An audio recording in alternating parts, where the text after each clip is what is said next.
Selamat pagi anak-anak yang terkasih. Bagaimana kabar kalian? Tetap jaga kesehatan ya. Anak-anakku, sebelum memulai pembelajaran, mari kita sama-sama siapkan hati untuk merenungkan firman Tuhan. Perenungan pada pagi hari ini berjudul Jangan Berdusta. Mari kita sama-sama buka Alkitab kita dari Keluaran 20 ayat 16. Keluaran 20 ayat 16 berbunyi, jangan mengucapkan saksi dusta tentang sesamamu.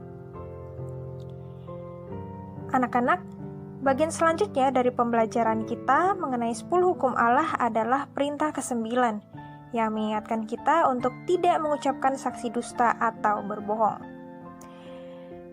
Saksi sendiri memiliki arti orang yang melihat atau mengetahui sendiri suatu peristiwa. Sedangkan dusta adalah perkataan tidak benar atau bohong. Jadi dapat disimpulkan bahwa mengucapkan saksi dusta berarti kita mengatakan hal yang tidak benar padahal kita melihat atau mengetahui kebenarannya. Coba ingat, pernahkah ada seseorang yang membohongimu? Tentu kita merasa sedih atau kecewa ketika kita mengetahui bahwa orang tersebut telah berbohong kepada kita. Tapi bagaimana dengan diri kita sendiri? Apakah kita tidak pernah berbohong? Suatu waktu, ibu sedang duduk di sebuah ruang sekolah minggu. Terdapat 2 anak TK yang sedang bermain bersama sambil menunggu orang tua mereka menjemput mereka pulang.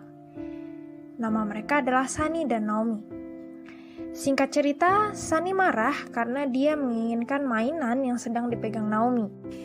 Akhirnya mereka bertengkar memperebutkan mainan yang ada yang berakhir dengan tangisan dari Naomi.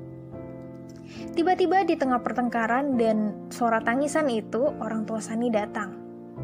Ketika orang tuanya bertanya mengenai apa yang terjadi, Sani berbohong dan menyatakan bahwa temannya lah yang memulai pertengkaran. Padahal jelas-jelas ibu melihat langsung nih Sani yang memulai pertengkaran.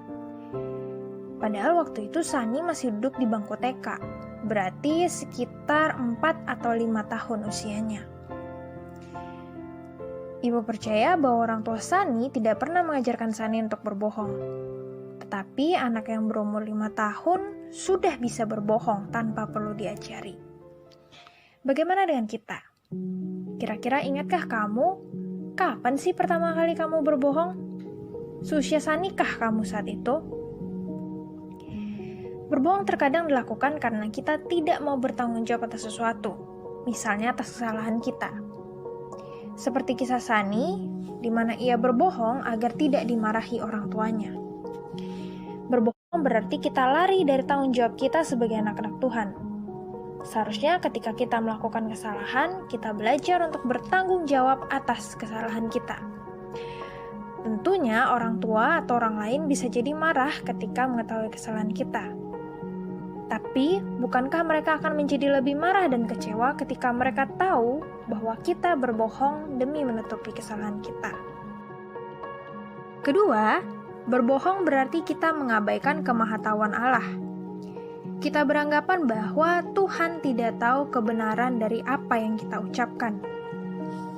Anak-anakku, meskipun orang lain mungkin saja percaya pada kebohongan kita, namun ingatlah, Tuhan tidak bisa kita bohongi. Tuhan adalah Allah yang maha tahu dan maha hadir. Ia tahu apabila apa yang kita ucapkan itu berbeda dari kebenaran yang kita ketahui dalam hati kita. Oleh karena itu, sebenarnya percuma saja kita mengucapkan saksi dusta di hadapan manusia. Karena ada Allah yang mengetahui segala sesuatu yang kita ucapkan dan kita kerjakan.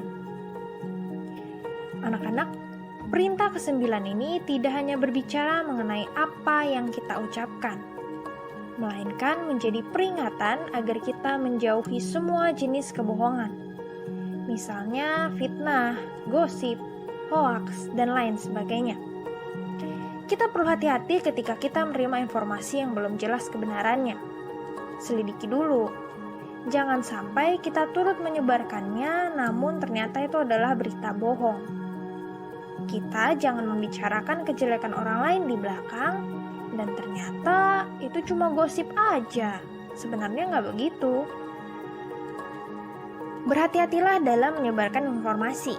baik secara verbal maupun secara tertulis, misalnya melalui chat atau postingan kita di media sosial. Namun selain bentuk-bentuk kebohongan itu, ada satu bentuk kebohongan lagi yang perlu kita waspadai. Kebohongan bukan hanya apa yang kita katakan atau tulis, melainkan juga mencakup apa yang tidak kita katakan. Bentar-bentar, maksudnya gimana? Kebohongan mencakup apa yang tidak kita katakan. Maksudnya, apabila kita tahu suatu kebenaran atau fakta, tapi kita berpura-pura tidak mengetahuinya, itu sama saja dengan berbohong. Misalnya nih, kita tahu bahwa teman kita tidak bersalah, namun ia yang sedang disalahkan pada suatu kejadian. Karena tidak mau repot, tidak mau ikut dimarahi, ya udah kita memilih untuk diam. Biarin aja dia yang disalahin, bukan urusan saya. Padahal kita tahu kebenarannya, padahal kita tahu dia tidak salah. Bukankah itu sama saja dengan berbohong? Ayo, mengapa kita memilih untuk diam? Seringkali karena ego pribadi kita. Kita tidak mau repot, tidak mau dimarahi, tidak mau ribut. Akibatnya, teman kita menanggung sesuatu yang bukan tanggung jawabnya. Padahal kalau kita bicara, bisa saja ceritanya berubah. Anak-anakku, diam ketika kita mengetahui kebenaran adalah sama dengan berbohong. Janganlah kita berdiam diri ketika kita mengetahui kebenaran hanya karena rasa ego kita yang tidak mau disalahkan atau bermasalah juga. Anak-anak, berhati-hatilah terhadap segala jenis kebohongan yang ada di sekitar kita. Mintalah kepada Tuhan untuk memberikan kita hati yang jujur, yang hanya memperkatakan kebenaran dan mau menjauhi hal-hal yang tidak benar. Amin.